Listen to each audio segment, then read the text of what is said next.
Coming up in the morning edition, Monsignor Preston Moss, a religion icon, has passed. Opposition leader weighs in on condolences. And water and sewage customers warned to pay their bills.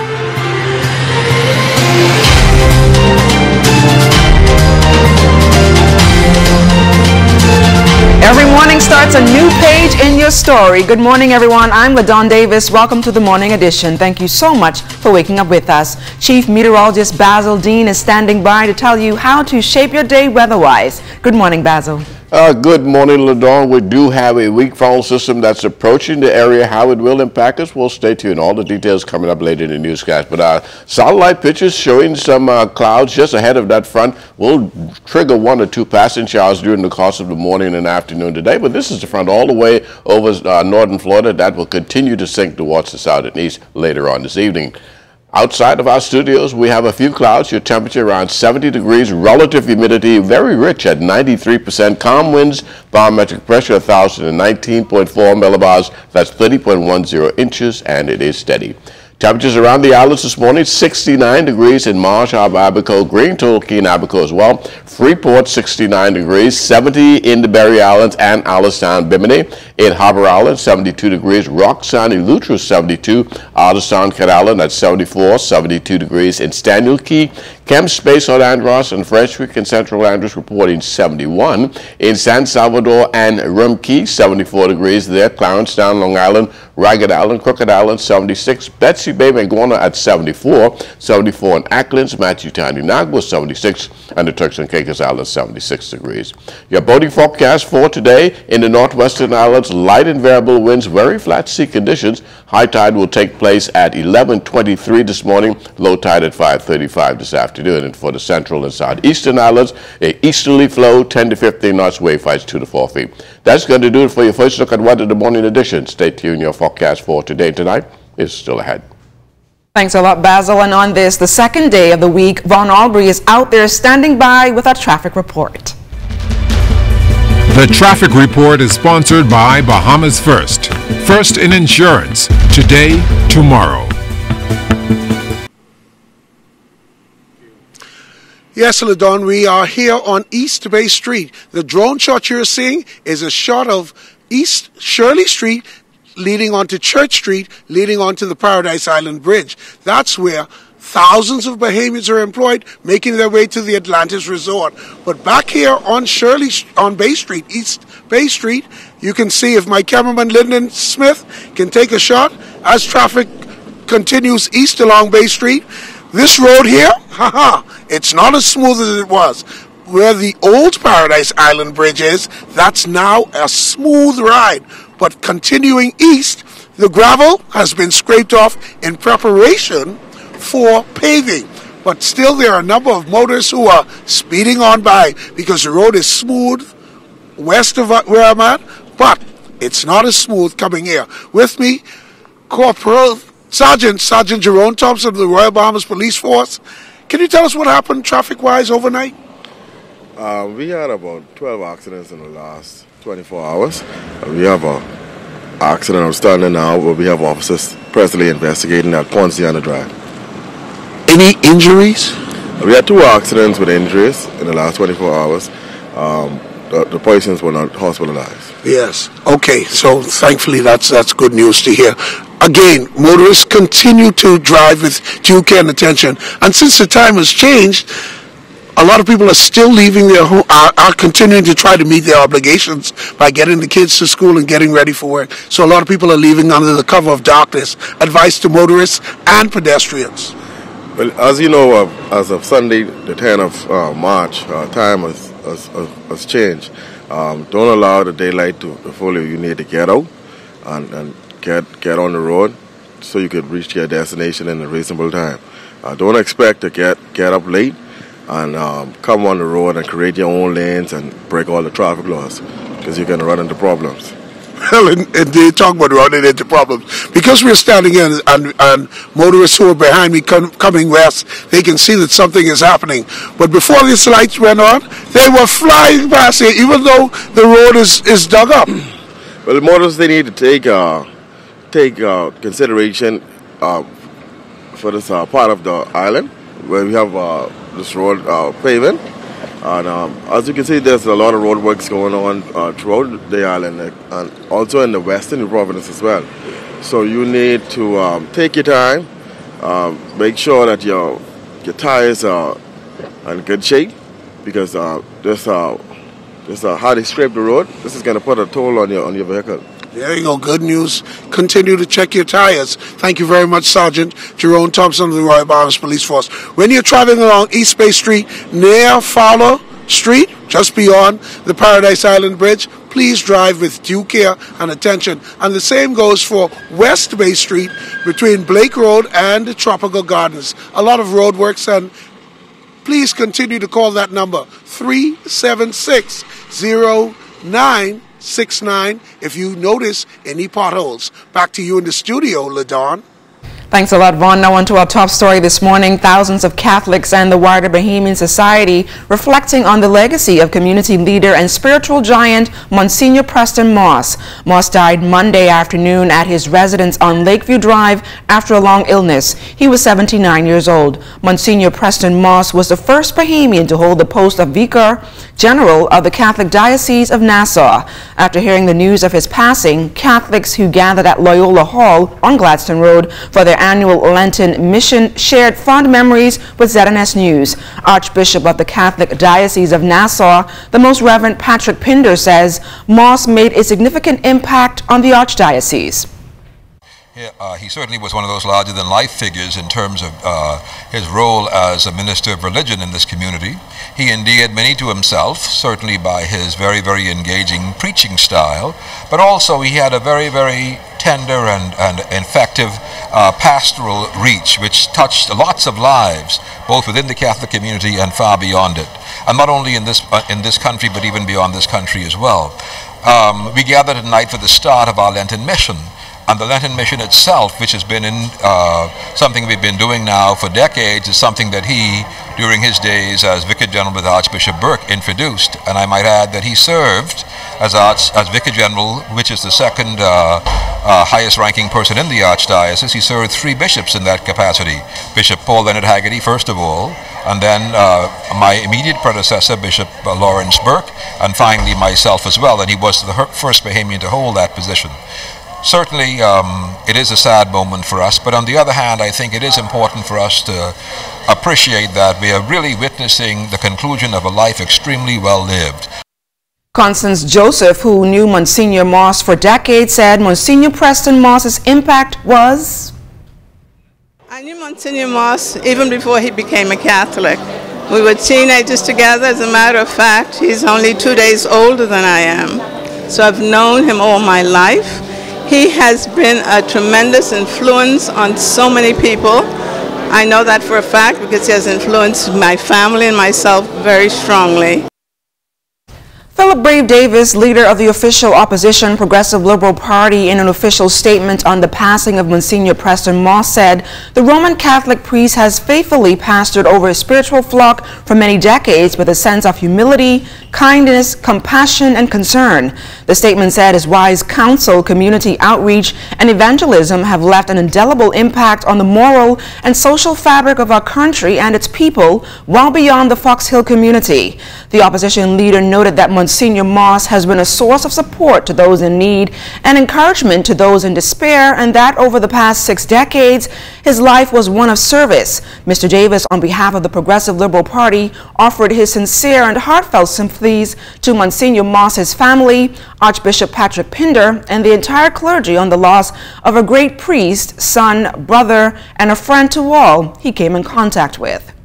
Chairman of the Water and Sewerage Corporation, Adrian Gibson, telling ZNS News on Monday that customers must continue to pay their water bills on time to avoid disconnections. This after mass disconnections due to unpaid bills.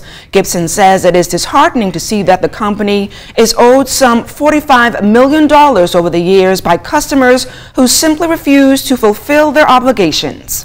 The reality is, when you pay your water bill, it allows us to pay our staff. It allows us to carry out further infrastructural works throughout the family islands. Our brothers and sisters in islands like Long Island and places like Cat Island where they don't have an inch of pipe, and other islands are still without running water. Okay, and those persons who contribute to paying those bills, they help to see those infrastructural measures taken in those islands as well. Now it asks how many customers with delinquent accounts have already been disconnected in the collection exercise. Gibson says collections data should be completed in a few weeks. We don't have a listing as yet, but I'll tell you what, in the next week or two, I'll be able to speak more definitively on it because the collections exercise is currently ongoing. I know that we had some good numbers come in last month for the Family Islands and New Providence. And we are hoping to better those numbers this month. I'll share all that with you over the next 2 weeks once everything dies down a bit. But I can tell you things are looking up. The importance of observing and implementing consumer rights will be highlighted over the next few days as part of activities marking Consumer Rights Week. The initiative, which is being celebrated across this country, began yesterday and will end this coming Friday with a closing ceremony in Freeport, Grand Bahama. Executive Director of the Consumer Protection Commission, Ricardo DeVoe, talks about the importance of the week. This year's international theme is Trusted Smart Products.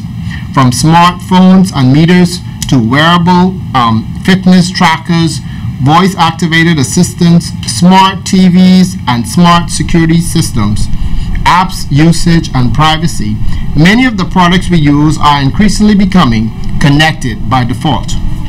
This year, World Consumer Rights Day will highlight what consumers want and need from a connected world and how important it is to put them at the heart of the development of these digital products and services.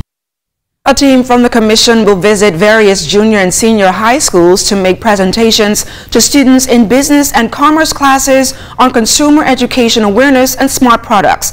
Activities will also be held in all of the major family islands. Research Officer Lavad Darling talked about concerns relating to smart products. Concerns really about data security. Who are they talking to? Who is your data being shared with? Right, that is the concern of the international consumer movement. I think it's the major consumer protection issue when you're talking about data protection, security of your data. Right, the data belongs to you. That's your personal information. Right, smartphones now, they contain a lot of information. They have all of your digital information. They have your financial information, your personal information. All that information actually stored on your smart products. Right, so the threat begins when a hacker hacks into your smart watch.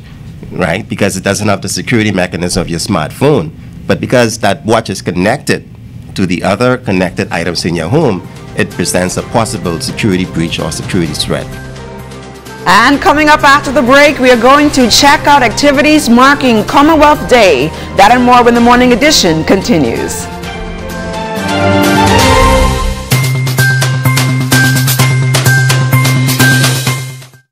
Fidelity has the tools you need to make getting out of debt simple. Our debt consolidation loans will help you reduce your monthly payments with a built-in savings plan that earns 5% interest. Fidelity even gives you a financial coach to help you stay on track. Even our credit cards earn reward points that can be used for free travel, hotel stays, Rubis Gas, John Bull, car rentals, and shopping. No need to fall victim to sweet talk. Tell those other banks to simply walk the talk. Call Fidelity today and get the help you really need with a real debt consolidation loan. Fidelity, we're good for you. The machinery of the government is always working to make the country better for present and future generations. But what does that machinery look like, and how does it really work? Find the answers to these questions and more as you hear directly from this administration's policymakers. Tune in to A Closer Look with Anthony Newbold, Mondays at 8 p.m. and Wednesdays at 9 a.m. on the ZNS Television Network.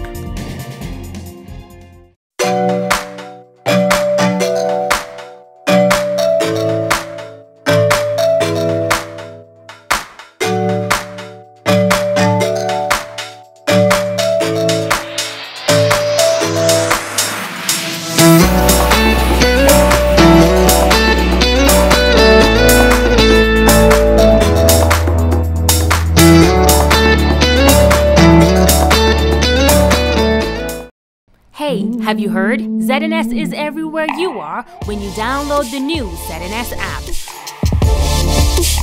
Whether you're on the move or just kicking back. Miss something on the news? It's there. Want to keep up with a live update? It's there. Or just want to listen to your favorite station? It's there too. Download the app now from the App Store and Google Play Store. Back to the morning edition. After awarding more than $1 million in scholarships at the two-day college fair hosted by the Alpha Phi Alpha fraternity and the Alpha Kappa Alpha sorority over the weekend, one college president is still here in the capital offering more scholarships. Dr. Dwan Womack, president of Harris Stowe State University in St. Louis, Missouri, on Monday, told ZNS News of his intent to offer 2 more full scholarships to a young man and a woman who we met at the college fair. Dr. Womack said after meeting about 150 students interested in a college education, he said a young woman whom he said appeared confident approached him and said this. Hey, you look a little tired here, but I have some energy that's going to wake you up. My name is so-and-so, so-and-so, and I am a student at so-and-so, so-and-so. If you're not woke yet, listen to my story. And she shared her story, and she just shared her aspirations, and I said, wow, you are a star. And she's like, well, I know, I won first place.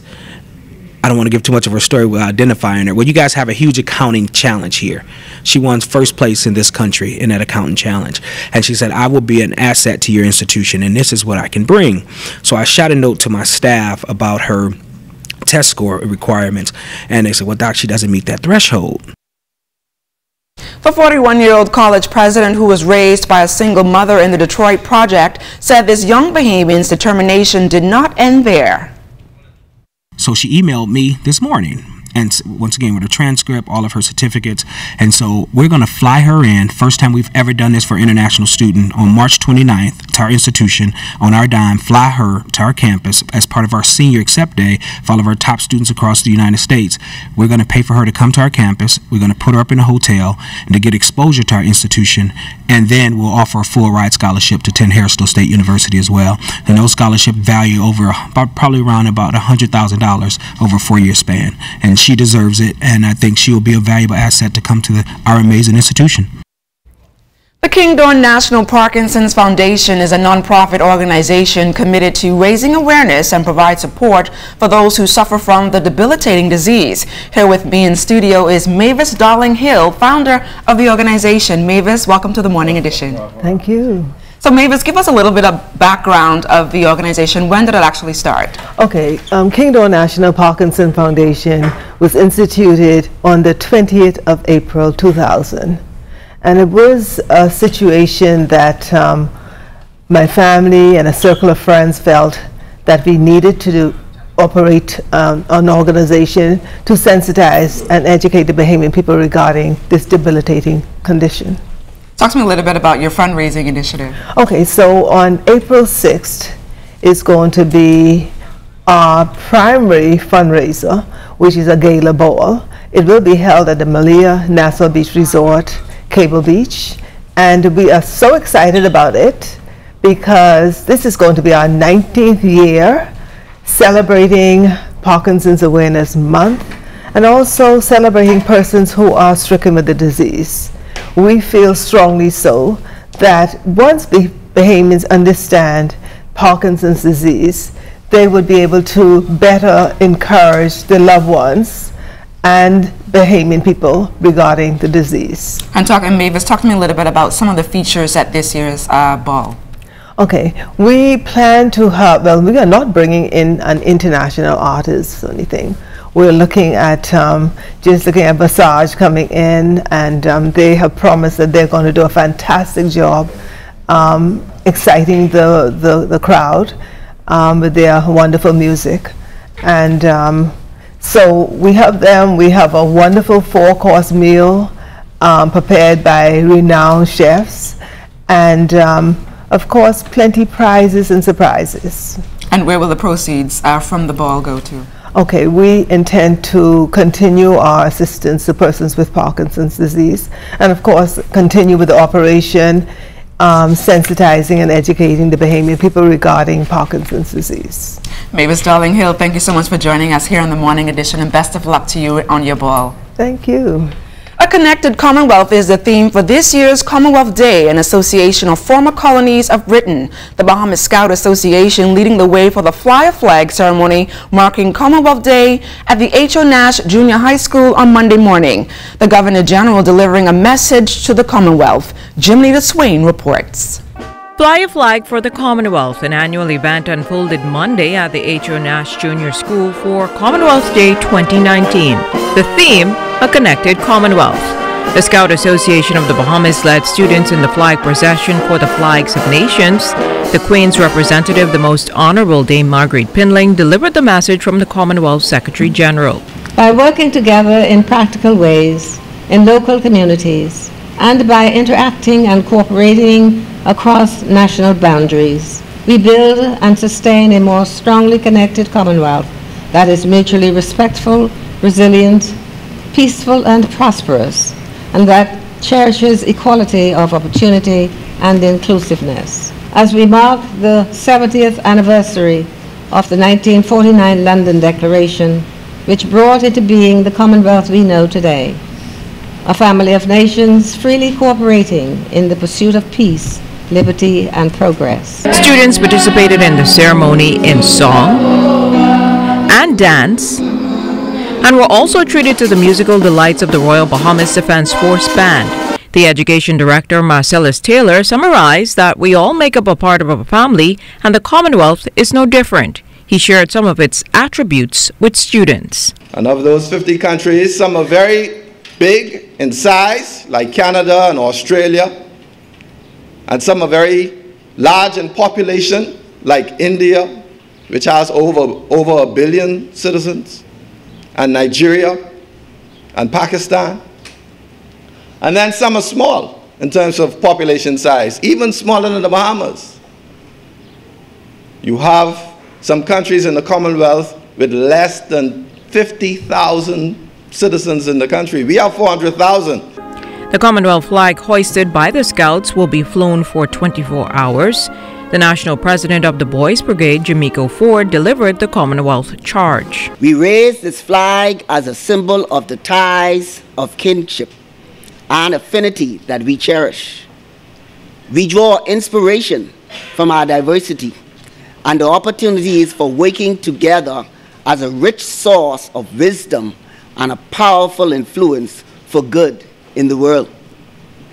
We affirm our commitment to upholding the values set in the Commonwealth Charter, to serving one another in a spirit of respect and understanding, and to advancing development, democracy, and cooperation locally, nationally, and internationally. This is the 5th year the Scout Association of the Bahamas honored the invitation from the United Kingdom to fly a flag on Commonwealth Day. The Scouts counted it an honor, hailing it as a part of its culture and civic pride. Jimnita Swain, ZNS Network News. So Fisher, it's a big day in sports. I remember when I was in primary school about 10 years ago and I had to do a skit and a song for Commonwealth Day. They know I was the most talented, but I don't know where all that talent went after all these years. And I guess, anyway, I got to report back a lot of memory. Remember anything for Commonwealth Day? I don't remember anything. You just wasn't part of school. You just went for lunchtime. We're coming up in sports. Well, it's tonight. The Department Women's Basketball Association Championship could be decided over at the Donald Davis Gym. That and more ahead in sports.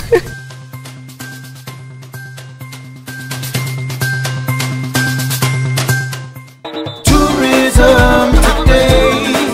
Bahamas tourism today. Since the islands of the Bahamas launched its brand ad campaign Fly Away with Bahamian American rock star Lenny Kravitz, the world has certainly taken notice, so says Director General of Tourism Joy Gibralou. Globally, the response has been phenomenal, and you can measure that when every single partner, both internationally and at home, says, how can we be a part of this? How can we partner with you to use that? And it speaks to the reach of Lenny Kravitz. Also, what he's been able to do is bring his brand and that of his daughters to the global reach of the Bahamas. So using his campaign with Toomey, he and his daughter are global ambassadors. They brought that ad to the Bahamas. That was a prerequisite by him Jibalu says one of the key features of the new brand campaign is that Bahamians will tell the story through an aggressive social media campaign. I'm going to use Lady Di in Eleuthera, the pineapple lady as she's now known. I mean, her story has garnered about 1.3 million views. That's not a reach we would ordinarily make. We have people writing and say, I want to visit Eleuthera, calling it by name, and I want to visit with the pineapple lady. So similarly, we've told stories of Nassau, our historic buildings, exposed people to people, fish fry, Kung Stan below at Porter's Key Dock. These are the real, genuine, authentic stories told by Bahamians that we're telling to the world. The Director General says more videos will be rolled out featuring different family islands. Additionally, the islands of the Bahamas will take over heavy traffic areas like subway stations and Columbus Circle Mall in New York and Sawgrass Mills Mall in Fort Lauderdale. I'm Kendia Smith, and this is Tourism Today.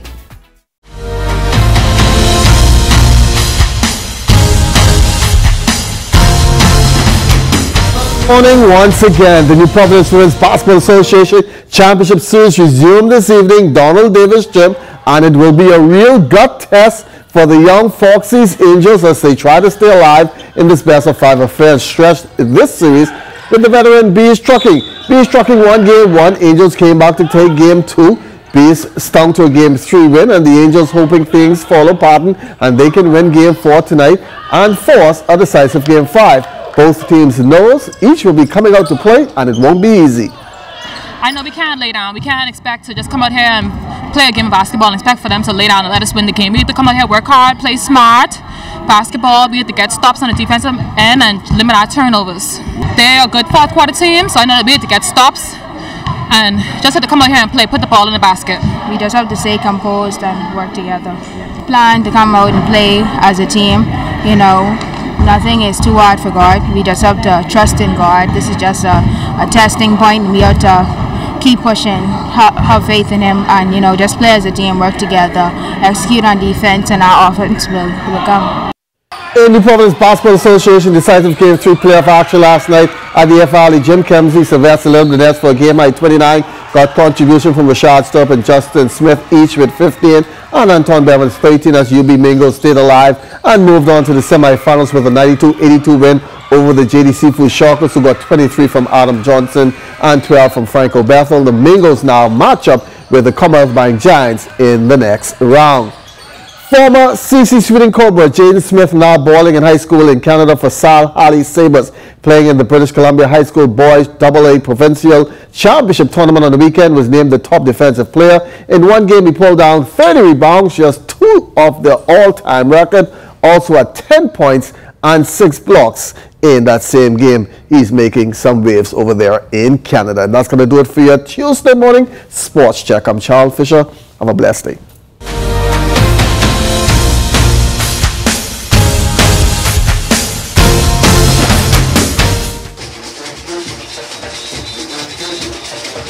For the latest news and highlights in Bahamian culture, tune in to the new Junkanoo 242, Saturdays, 10 a.m. to 11:30 a.m. on the ZNS Radio and Television Network. Radio Bahamas 1540 a.m. on 104.5 FM and TV 13. Each week, host Arlene Nash Ferguson and Darren Bastian engages listeners with some of the movers and shakers of Junkanoo and Bahamian culture. Don't miss Junkanoo 242, Saturday at 10 a.m. to 11:30 a.m. on the ZNS Radio and Television Network.